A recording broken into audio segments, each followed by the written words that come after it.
Nada más importante que tomarle el pulso a la ciencia y a la investigación que día a día va descartando versiones en torno al coronavirus y su contagio, propagación y presencia en este momento a nivel global.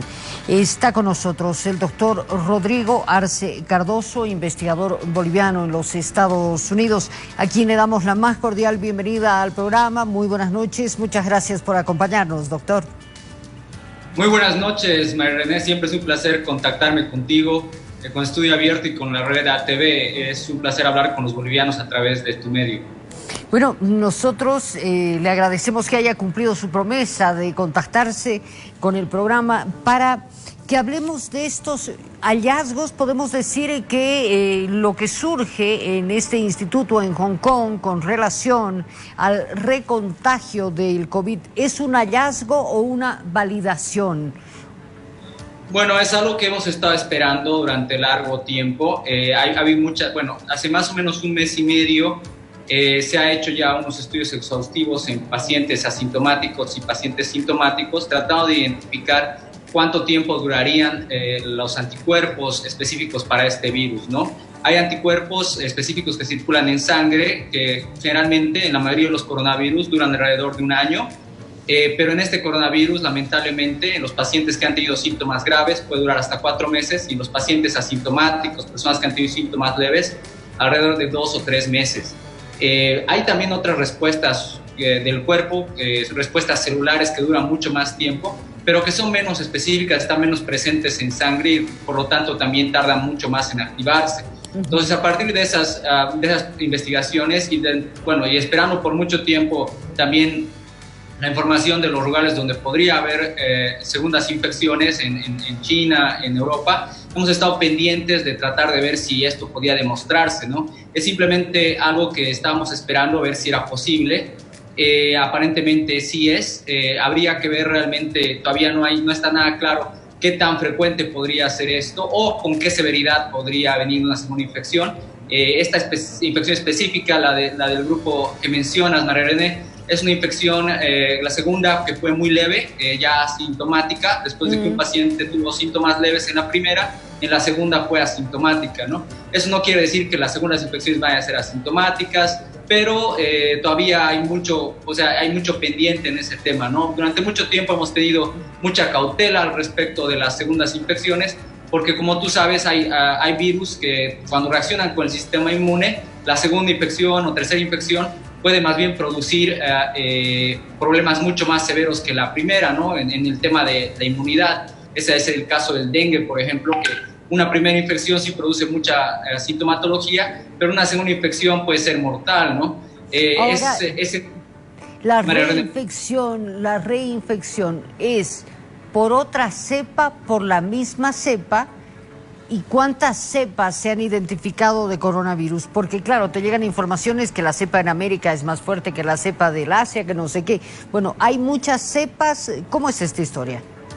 Bueno, los virus van mutando constantemente, mutan prácticamente en semanas o días, y van cambiando pequeñas características genéticas. De la misma manera que uno a veces después de tener hijos, sus hijos se parecen a ellos, es algo así, ¿no?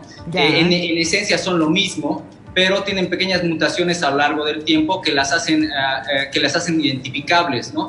De esa manera hemos podido rastrear que las cepas que iniciaron en China después terminaron en Europa, y fueron las cepas europeas las que ingresaron al continente americano, tanto por Nueva York como incluso en el caso de Bolivia, viniendo de Italia y de otras regiones de Europa, ¿no? Sirve más en ese análisis filogenético para identificar el rastreo geográfico de dónde estarían viniendo el coronavirus como tal, que para decir que son diferentes en algún aspecto clínico. No hay todavía evidencia clara con respecto a que alguna de estas cepas sea más o menos agresiva. Lo que sí se evidencia, y es normal con este tipo de virus, es que conforme se distribuyen más, se multiplican más, tienden a tender a ser un poco menos agresivos, ¿no? Eso pasa porque... ¿Hay un debilitamiento del virus? No es que exista un debilitamiento per se, puede ser posible eso, pero lo que pasa es que la naturaleza es sabia, ¿no? Y los virus no quieren matar al huésped, quieren vivir en él la mayor cantidad posible para poder reproducirse.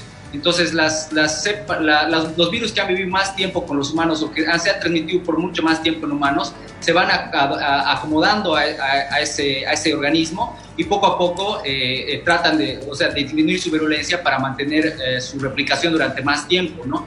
Es eso lo que va pasando, pero no, es muy temprano para decir que eso estuviera pasando en este caso, en esta pandemia, en este año siquiera, pero sí es un comportamiento natural que eso vaya sucediendo, ¿no?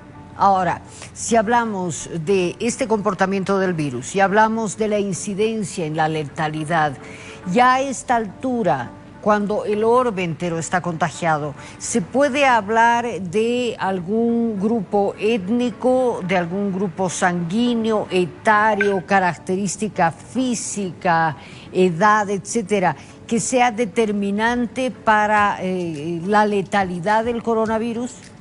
Algunas cosas sí, efectivamente, María René, algunas cosas bastante claramente sí. Muchas de las cosas que se han visto en esta infodemia de información son falsas con respecto a cosas específicas de alguna característica genética, algún grupo de raza o específico de grupo de personas, pero sí hay características físicas de cada una de las personas que pueden predisponer a peores o complicaciones al infectarse con coronavirus. Algunas de estas son problemas, obviamente, como tú ya conoces, comorbilidades, hipertensión, diabetes, asma, problemas ya crónicos pulmonares, pero también características físicas de las personas, como por ejemplo la obesidad y otras cosas que son ya más comportamientos, como por ejemplo las personas que fuman, ¿no? Que tienden a tener menor capacidad respiratoria y por lo tanto ir peor. Obviamente en temas etarios, las personas mayores, de la tercera edad, pero hay muchos mitos con respecto al tema de la edad, ¿no? Que es bueno hacer como un debunking de los mitos, ¿no? En el tema de raza y en el tema de edad. En el tema de edad, primero que en un principio, y como no es que las indicaciones de la OMS o de los científicos a lo largo del mundo se han ido contradiciendo, es que lo que pasa es que hemos ido conociendo mucho de este virus mientras iba infectando nuestras ciudades, mientras iba infectando nuestros países, mientras tratamos de responder a ello.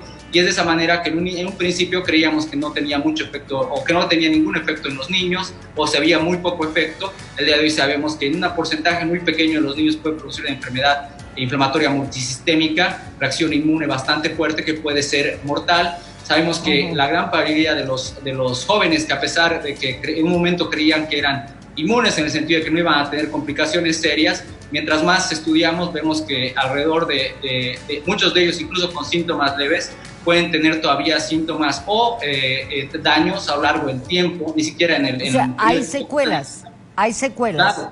Claro que sí, hay muchas secuelas. En niños, en adolescentes, en jóvenes y en personas adultas, ¿hay secuelas? Sí, se ha visto secuelas, incluso mucho tiempo después de tener la infección, secuelas relacionadas a los problemas de coagulación, algunos problemas cardíacos, a algunas otras reducciones de la capacidad respiratoria que no se recuperan de la noche a la mañana, ¿no? O sea, eso te lo va a decir también cualquier persona que haya tenido este virus en estos últimos tiempos, no está volviendo a la normalidad del día que le declaran de alta, ¿no? Su capacidad respiratoria todavía está disminuida durante largo tiempo y también hay que tomar mucha atención con las posibles secuelas que vayan a tener y pueden ser dolores, molestias e incluso dificultad respiratoria, incluso meses después de haber contraído el virus, ¿no? Y no quiere decir que sea una reinfección, es simplemente que el daño ha sido más de lo que se imaginó en un inicio, ¿no? Por eso es también que los jóvenes tienen que tener mucho cuidado.